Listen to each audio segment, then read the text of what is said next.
Tranquility Base here. The Eagle has landed. All right. Check one, check two, check three. This is it. We are doing it. Welcome to the Cannabis Coffee Hour with your host, me, Rob Cantrell, coming to you live and direct from this podcast right into your ears. Please like and subscribe. I'm your host, Rob Cantrell. I got a great Cannabis Coffee Hour. I got some great coffee. I got some great cannabis. I got some stuff I want to talk about. We're at episode 129. Congratulations to me, to you, to this herb, to this coffee, to this podcast. We've done 129. I've only taken like 1 or 2 weeks off. So 129 episodes. The numbers are rolling upwards and growing. We're a little late. Today's Friday, but it's, I had a guest and it did back out, but it wasn't, we rescheduled for the next week. But the vibes are really high right now. The supermoon happened last night, and I was like, you know what? I need to meditate.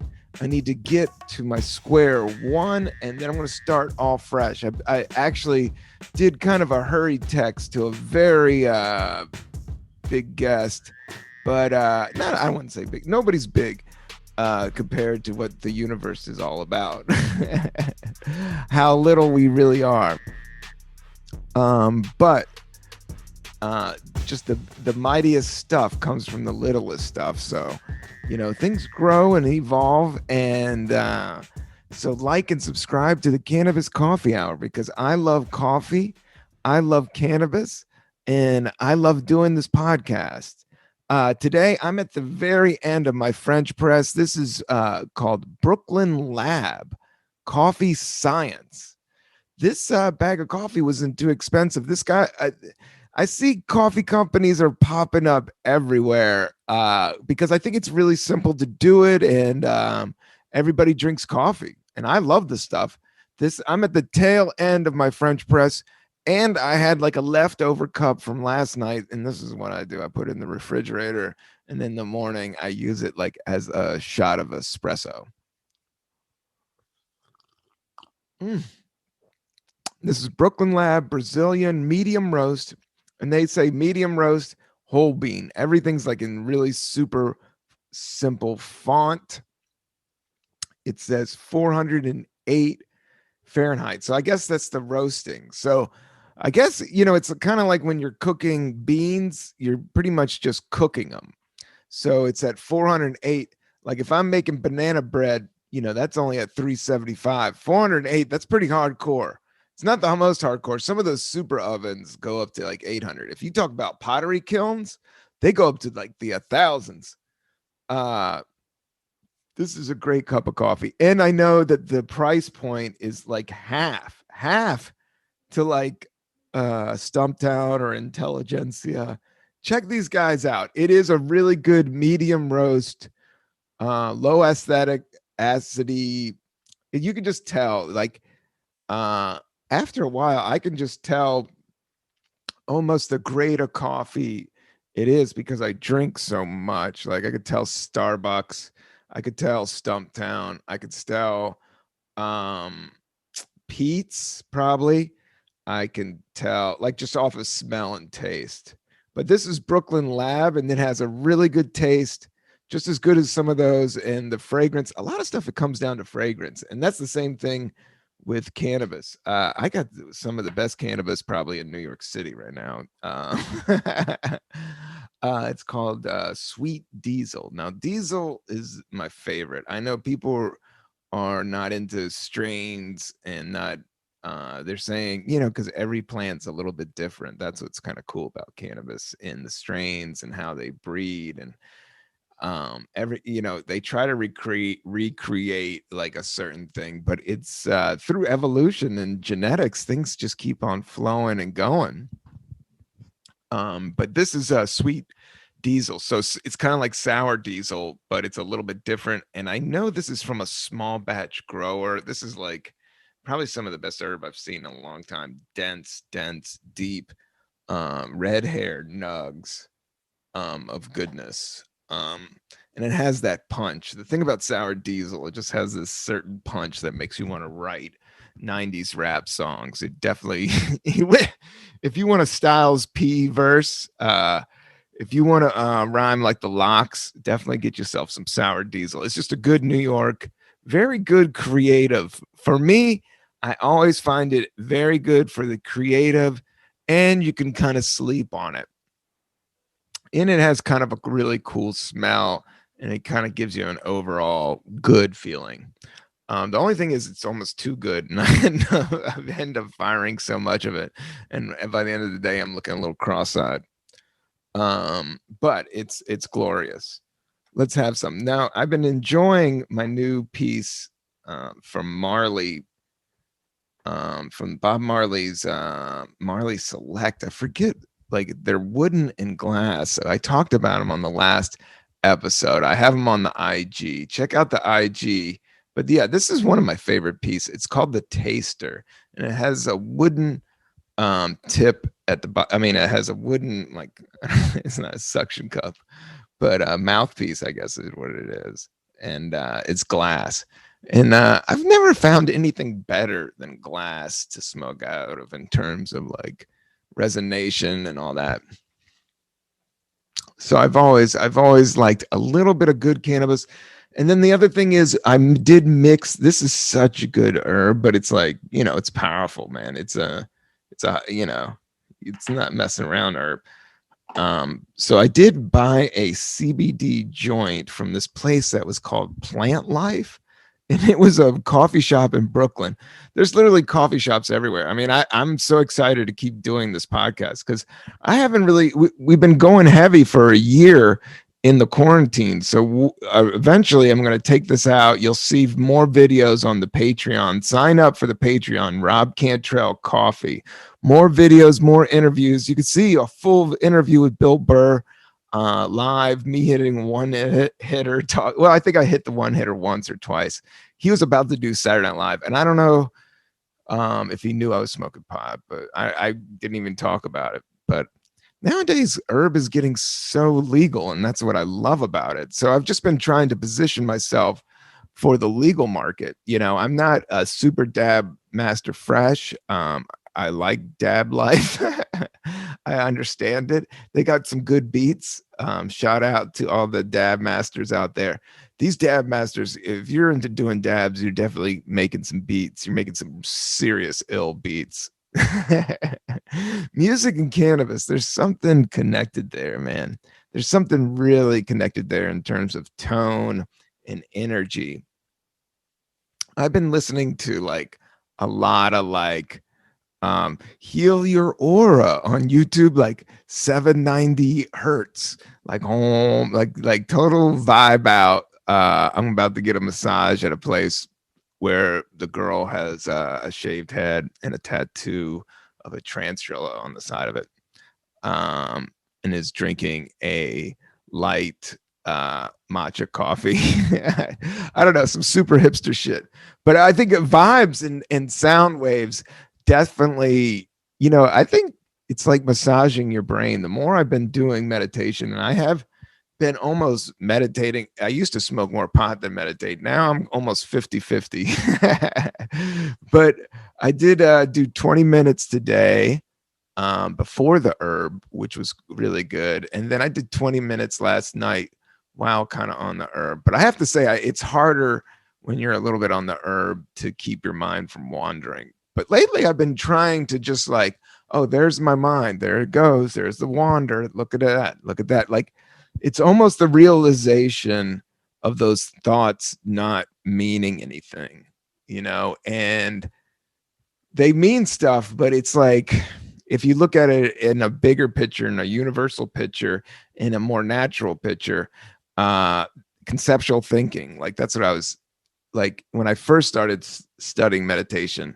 But all these things are starting to make sense that I didn't make sense like 6 months ago. Like, and I think that's how white supremacy is a little bit, like the woke culture, cancel culture. Like, I don't know how it's dancing back and forth every which way.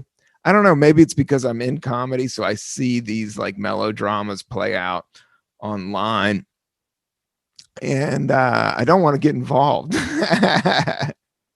I just want to do some jokes and do some silly stuff and smoke some weed out.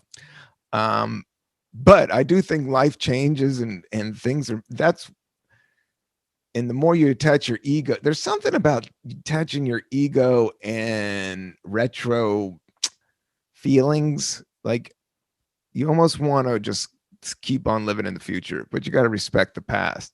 You got to respect Bob Marley, Ja Rastafari. No, but this is one of my favorite pieces out there, and I need to give them a proper shout out. I can't be like stambling on the podcast about those guys, because this is one of the better. I can tell when somebody really a company is like into what they're doing, and I love doing this podcast. I got some good merch coming up. I want to be real with my shit, man. I want to make it really good stuff. I would buy stuff I would wear, not cheese out, not go for the dollar bill constantly. But you know, we all got to make a living. What's that joint, man? No, that's not it. Is that the over? Oh, Marley Natural. Yeah, check out Marley Naturals. This thing is they make ashtrays, great water pieces. All the products I've seen from Marley Natural is like the bomb.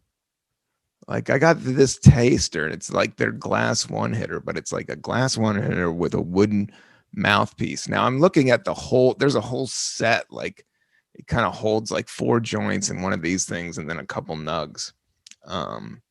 That's where it's going, man. People are getting their preference on. That's why I always liked kind of the taster, just so I'm not overdoing it all the time. But when I am doing it, I don't taste like a bunch of resin. I had to clean out this thing. That's the only thing about herb is herb runs out. That's one bad thing. And then I don't have to worry about that for a minute. And then it resonates. So you have to watch out for that. And that's why people love joints, but joints stink up the joint. Let's see.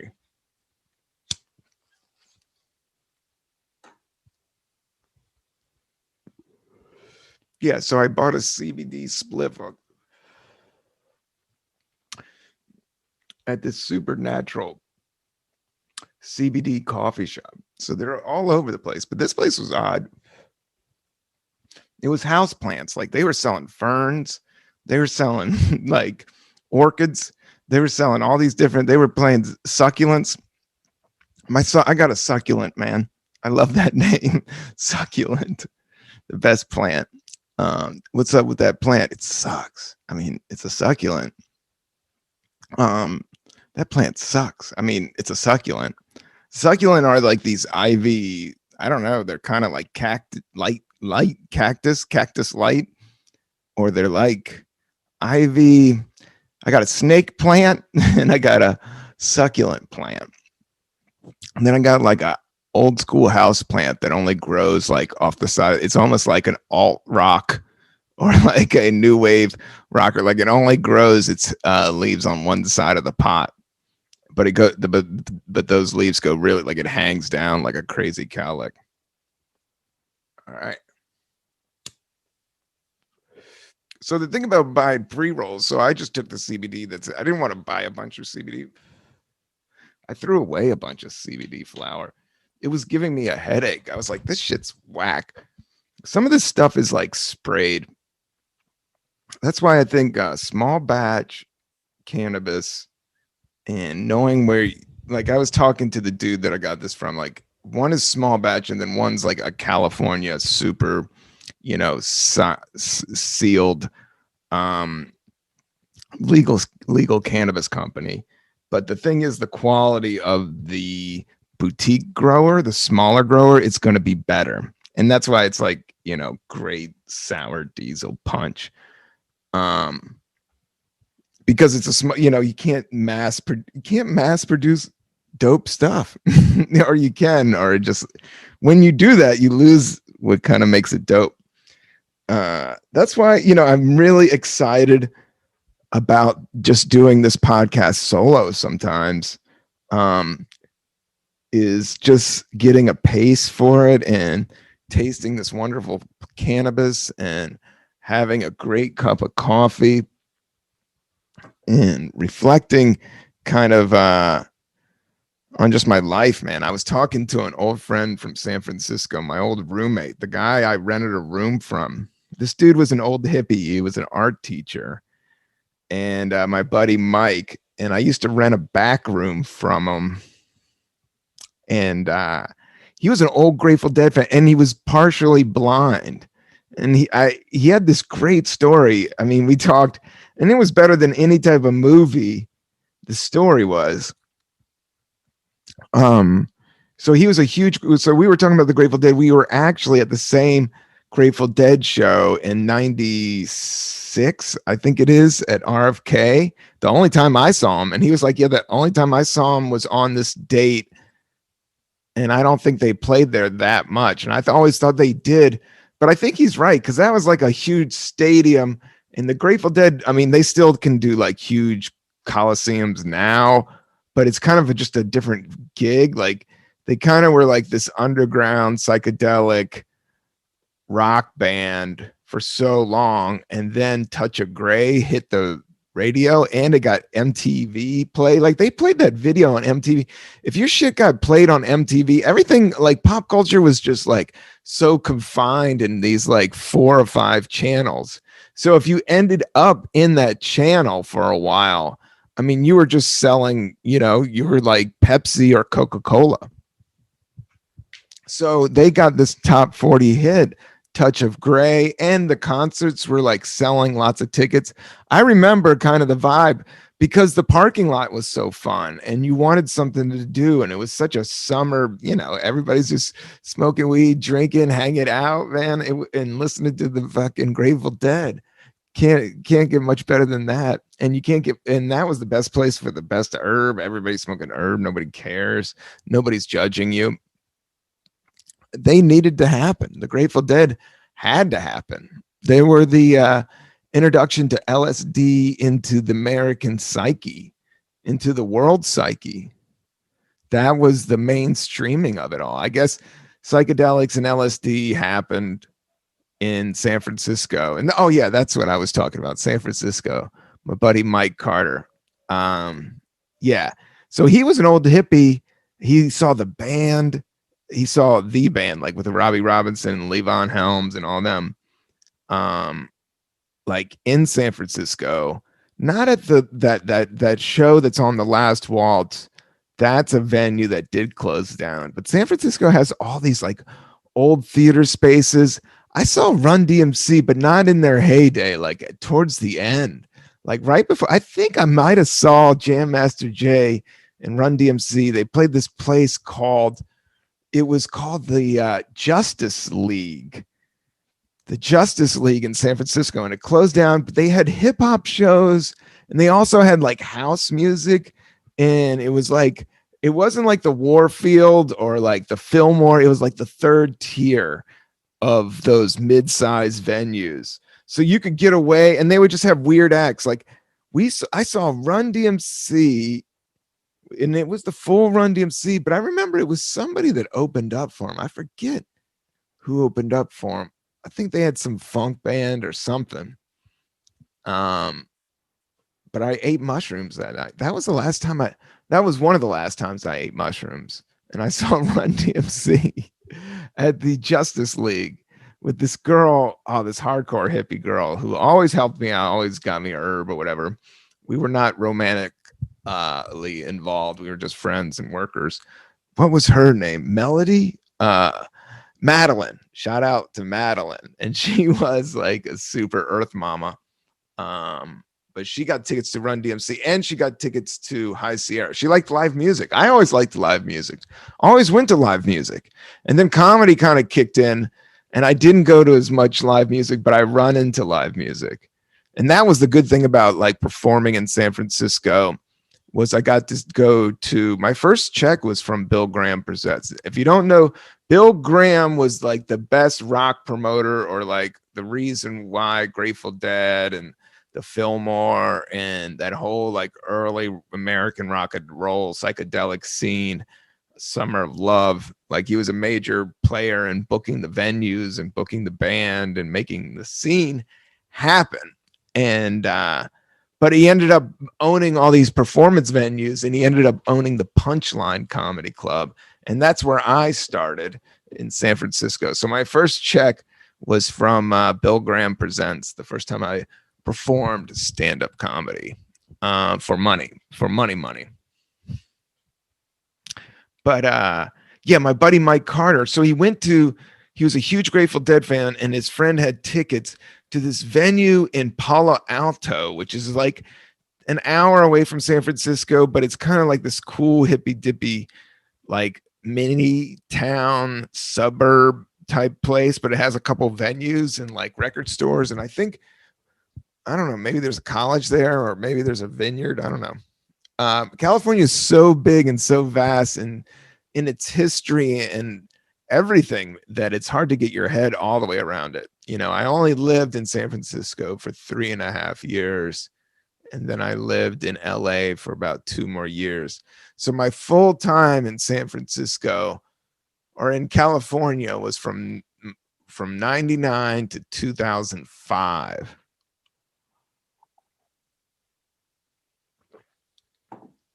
Right when Californication came out from Red Hot Chili Peppers. I do remember when that CD came out. I trip out, man, how old I am. I'm like, I do the math. But kids, man, if you drink enough coffee and weed, it just all kind of blends together, and you just kind of wake up and you're like, okay, I got to do some stretches and do this podcast and sample these sweet diesel cookies and knock this one out. But yeah. Oh, so my buddy Mike went to Palo Alto. He went to go see Bob Weir, who is not Jerry Garcia, but Bob Weir, who's like the skinny. Jerry Garcia is the heavy set dude, who's the kind of the heart and soul of the Grateful Dead. But Bob Weir was like his sidekick, but great guitarist, cool dude, and wrote some of their best jams and performed some of their best jams. Man, the Grateful Dead just have like so many. And it's weird for me to say all this stuff because there was a time in my life when I completely hated on the Grateful Dead, like totally made fun of my friends. Thought they were so corny and all this stuff. And it's just funny now, like how much I appreciate them. I think being a performer, that opened my eyes a lot. I think there was like, you know, and just like when you're a shitty little kid, you make fun of stuff just to make fun of stuff, just to talk, kind of like a podcast. But the Grateful Dead is ill. Now that I'm older, I'm like, man, these guys all jammed, all had a different musical sense. They had a sound that was, you know, you can't say completely original, but very original in their art form and how they made moves. My man was telling me that on Ann Arbor Day in San Francisco, the great members of the Grateful Dead would always plant trees. And I thought that was dope. Plant some trees. That's what I want to hear. That's what I want to hear about my rock stars, not slapping people up or doing Molly or whatever. I want to hear them plant. I want to hear about them planting motherfucking trees on Ann Arbor Day and doing it without any press or anything. Just word of mouth got around. That's what they did.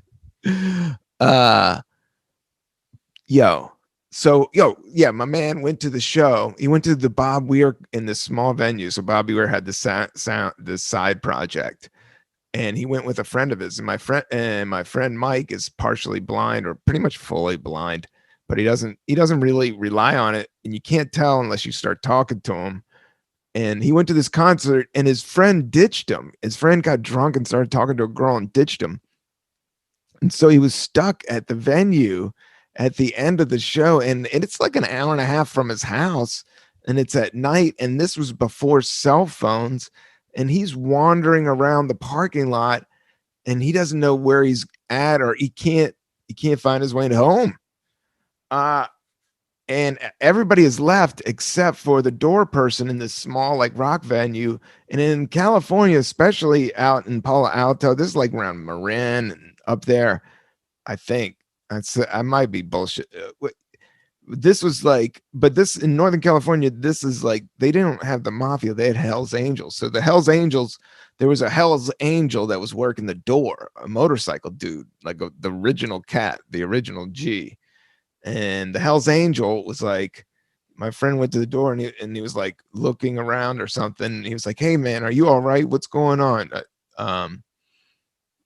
And then the Hell's Angel kind of like picked up that he was blind, and then Mike was like, "Hey man, my friend left me and I'm stuck here, and I don't have where I think he told him he couldn't see."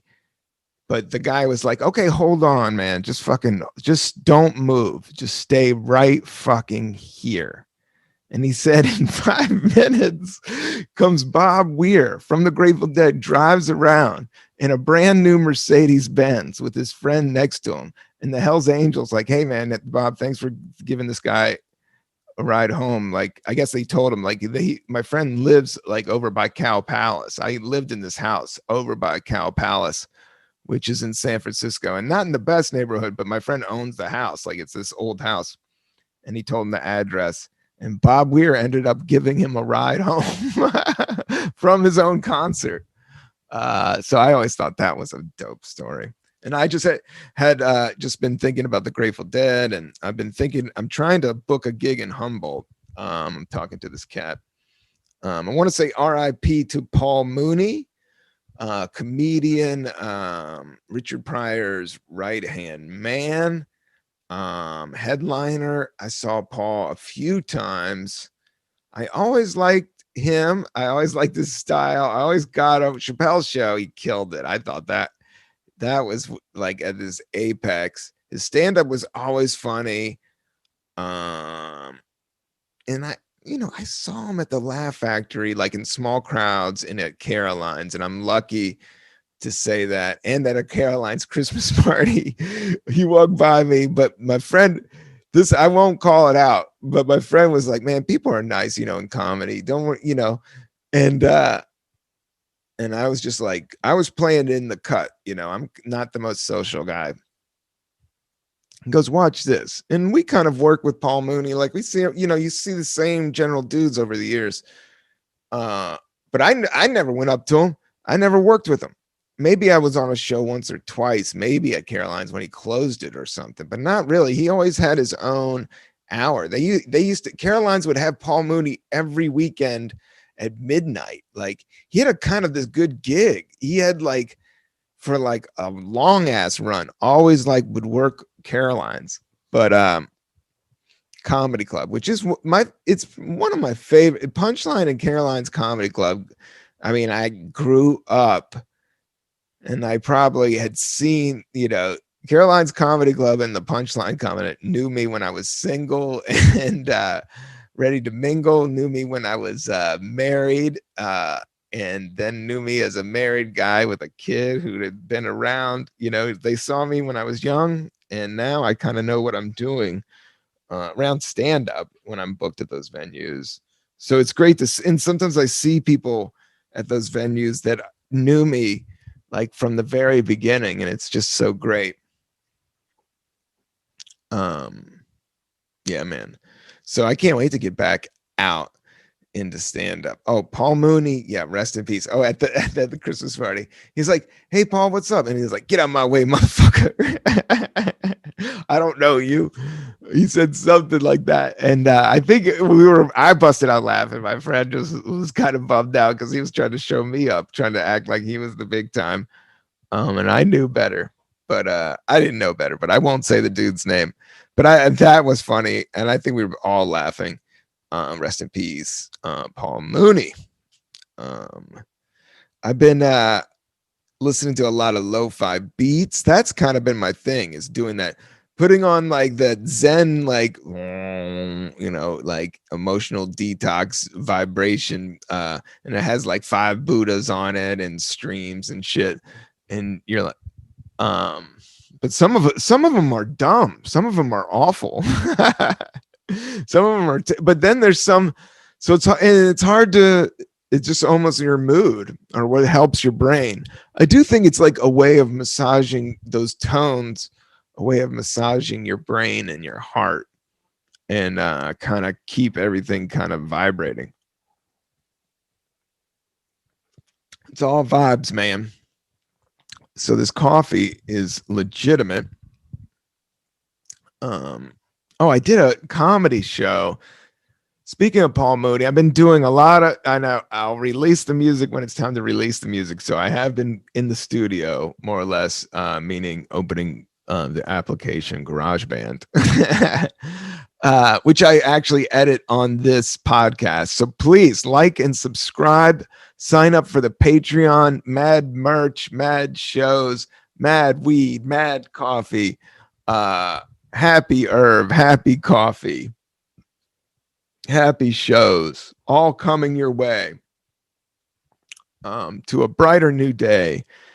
It feels like the vaccinations are helping. So I did a stand-up show in Prospect Park, and there was about 50 people there, but they were spread out, and it seems like people are vaxxed. And then New York now has been really opening up. I don't know what it's like around the world, but as you know from this podcast, I've been locked down. It's been different here. So it's wild to get adjusted to it. And I don't know what I feel about it. So we'll just see how it goes, you know? But doing stand up was a lot of fun. I crashed that night because it was just so much energy and so much joy. And it was a crowd, and it was in the park, and it was a beautiful day. And I didn't have anything to do afterwards. And I walked home, and I think I had iced coffee on the way. I didn't have any I was like ran out of herb, and nobody's like puffing and passing. So I just concentrated on doing a good show. And I have to say, like, I closed the set not as strong as I opened, but I did open really strong. Like I had them going. And then it felt like it felt like it'd been a year since I really did it. But, I got 20 years on top of that. So I kind of know what I'm doing. And I was just happy to be there, and the crowd was good. So I was getting like new, and people were, it was like, I did like 3 or 4 like brand new chunks, like just bullshit chunks. Cause I just think that's my theory, is because everybody's coming out of this shit. Like, everybody's trauma is going to be different. Everybody's processing this time and stress different. Some people had podcasts. Some people, broke down. Some people had podcasts and broke down. Some people had babies. Some people broke up. It's crazy, But one thing is comedy. There hasn't been that many shows, but then there was some comics that were really good. So I was like, oh man, they've been performing. But I'm not going to judge, everybody had to make the call on their own, in terms of how much they worked, how much, stand up they did, how much they dealt with people. Everybody was kind of on their own, and it feels that way now with art and entertainment too. That's why, the numbers are the numbers, but I know they're always going up with the Cannabis Coffee Hour. This is something I love to do. It's growing. I planted it. I edit it. I improve it. I stamp it. I smoke it.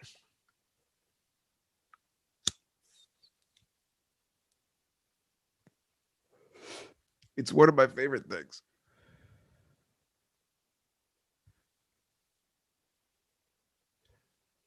And this strain is amazing. I hope this is recording good. I checked the levels but you never know. You never. I think I lost one for a minute the other day, but there's ways of saving things now. There's so much internet. That's the thing. Is like somebody was asking me like, "Were you busy?" And I'm like, there's always stuff when you're creative or have to do, get this stuff out. There's always something to do. So that's why I've been trying to learn to control myself, like stop worrying about other people and their stuff or even thinking about that, and just worrying about controlling what's going on in my world, my judgments, my decisions, and but also at the same time patting myself on the back because shit, man, we after a while, man, 50 years of walking this earth, I'm happy what I've done. I've been blessed. I loved every day. I like, being satisfied or being content. That's when you can see the wonderment in life. And that's what I've been really just trying to wake up with a beginner's mind and start from one. And one meaning like just one breath, one love. I said one love because I'm wearing a Bob Marley shirt. But when I do mean one is when your mind wanders and those thoughts, what it was explained to me was like they have tails and the thoughts will stack on top of each other and start to whirl around. So when they say capture the monkey mind, it's just being cognitive or being aware that that's what that thought thing is. And then you can kind of just put that away.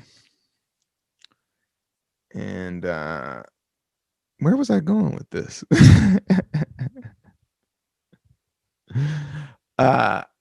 You just put that at the thought, and then you just kind of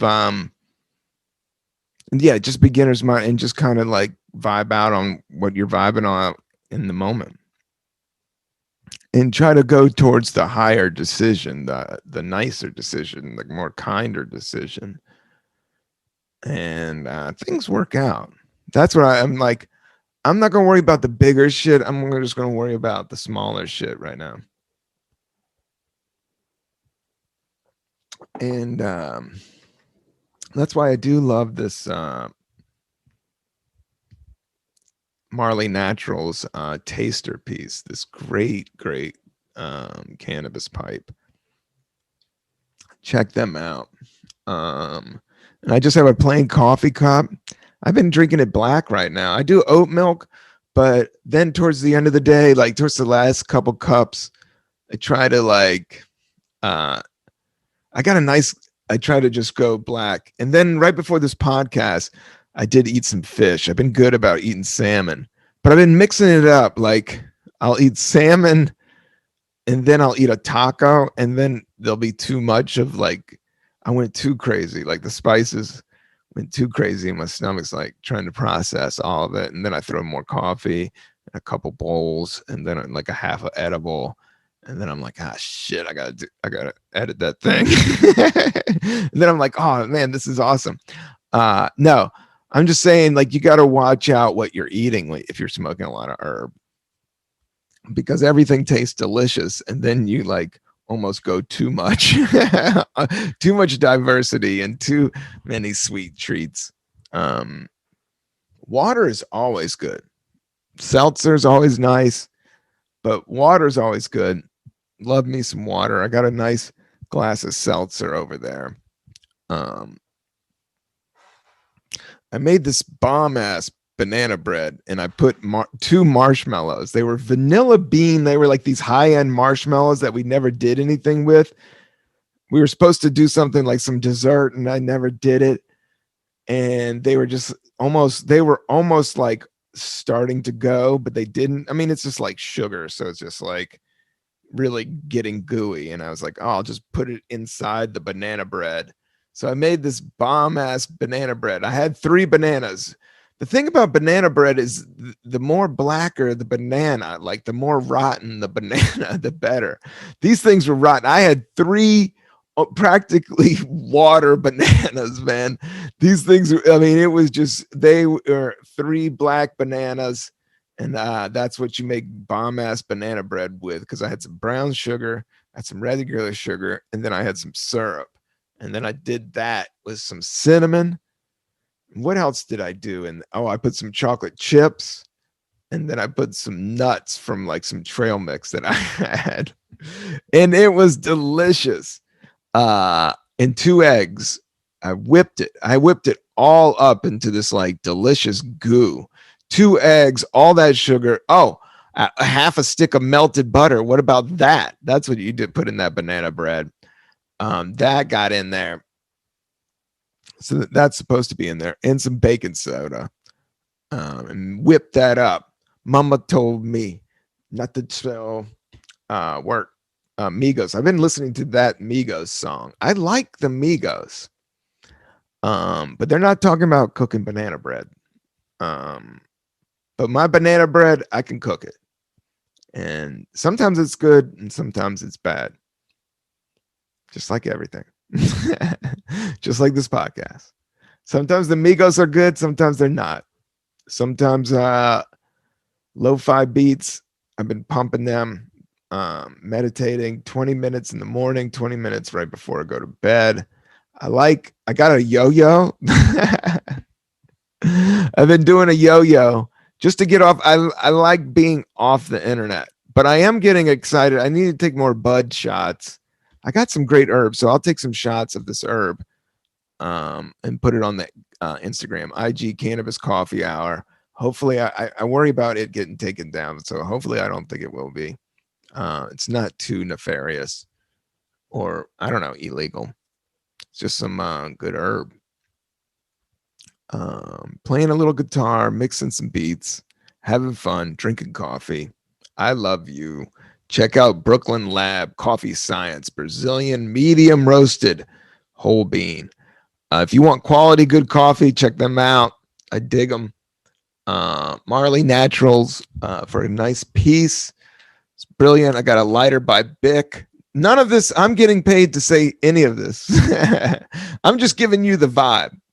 But I did go into this wooden toothpicks, like this eucalyptus wooden toothpicks, but I think I was chewing on too many of them, and I think I was like swallowing splinters.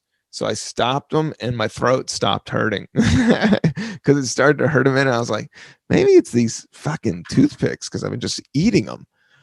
They tasted so good, but then they ended up just being like soggy wood, and then you're like, you got to. And then I remember freaking out because I was like, is that Corona? But then I kind of did the math in my head.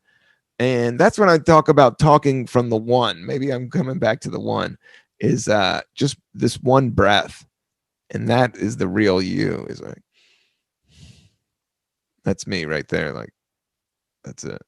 And I don't know next week what that was. But it's just like thinking from this moment. Oh yeah, and not having any reference points. Like zero. I've been cluing. That was something else I was reading. Just to be in the moment and enjoying some coffee, enjoying some cannabis. Brooklyn Lab, shout out. Sweet Diesel, shout out. Nice cups of coffee. Shout out you and your mama. I love you. Be good to each other. Spread good vibes, not Corona. Or I'll even stop talking about it. Just spread good vibes, and let's have another spliff and coffee next week. I think I got some guests. We mix it up, I play it like the turntables. All right, peace.